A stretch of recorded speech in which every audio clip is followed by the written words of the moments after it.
حضرت عمر رضی اللہ تعالی عنہ تشریف فرما تھے اپنے دربار میں، تو ایک صاحب آئے اور کہا یا عمر لا تنسا موتک، عمر اپنی موت کو نہیں بھولنا۔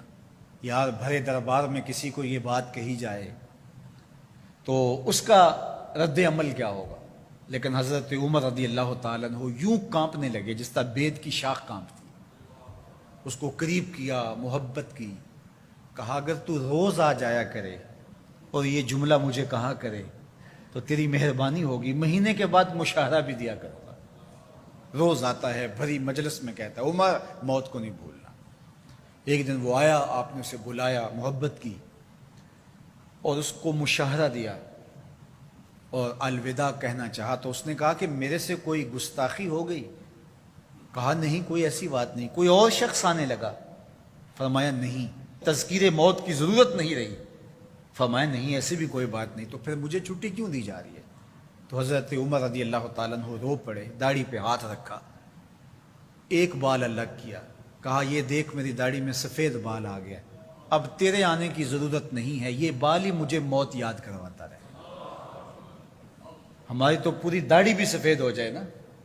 میاں صاحب بولے ہڈیاں کمبن گوڈے کھڑکن تے اڑ گیا لک تیرا، ہڈیاں کمبن گوڈے کھڑکن تے اڑ گیا لک تیرا، اجے بھی بدیوں باز نہ آئوں جیو مرد دلیرا، فما اصبرہم علی النار۔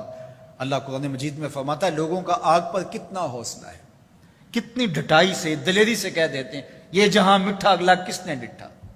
جب ہم کسی کے جنازے کو کندھا دیتے تو ہم سمجھتے ہیں اسی کے جنازے کو کندھا دیا، یہ نہیں سوچتے کہ یہ وقت ہمارے اوپر بھی آنے والا ہے۔ خیر کن فلاں و غنیمت شمار عمر، زاں کے بیشتر بانگ برآیت کہ فلاں نماد۔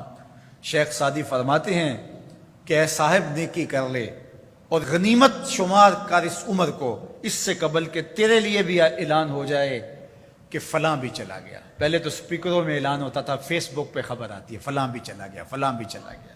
اس سے قبل کہ یہ آواز آ جائے، یہ اعلان ہو جائے، یہ خبر مشتہر ہو جائے کہ فلاں بھی چلا گیا، تو یہ خبر آنے والی ہے، آج نہیں تو کل، کل نہیں تو پرسوں۔ تو کہا کثرت کے ساتھ موت کو یاد کرو، اس سے تمہارے دلوں کا زنگ اترے گا، تم اپنی آخرت کی طرف متوجہ ہو گئے۔ اور دوسری بات ارشاد فرمائی وَتِلَاوَةُ الْقُرْآنِ، اور قرآن مجید کی تلاوت کرو۔ قرآن مجید کی تلاوت اگر تمہاری زندگی کا معمول بن گیا تو تلاوت ایسا نور ہے جو دلوں کے زنگ اتار دیتا ہے اور اللہ کی معرفت کا رنگ چڑھا دیتا ہے۔ اس لیے دو چیزیں دلوں کے زنگ اتارتی ہیں، ایک کثرت کے ساتھ موت کو یاد، اس کے لیے کوئی نصاب نہیں پڑھنا پڑتا، کسی کے پاس جا کے بیٹھنا نہیں پڑتا، یہ خاموش مبلغ ہے، اس مبلغ کو سننے کے لیے سفر کر کے نہیں جانا پڑتا، اس کو کسی ٹیپ ریکارڈر کے اندر محفوظ کر کے کان کے ساتھ نہیں لگانا پڑتا، کوئی بٹن آن نہیں کرنا پڑتا، اب لائٹ ہے اب سن سکوں گا، اب لائٹ چلی گئی اب نہیں سن سکوں گا، اس کے لیے کوئی وقت متعین اور مقرر نہیں ہے۔ یہ ایسا مبلغ ہے، یہ خاموش واعظ ہے، جب چاہو اس کو سن سکتے ہو۔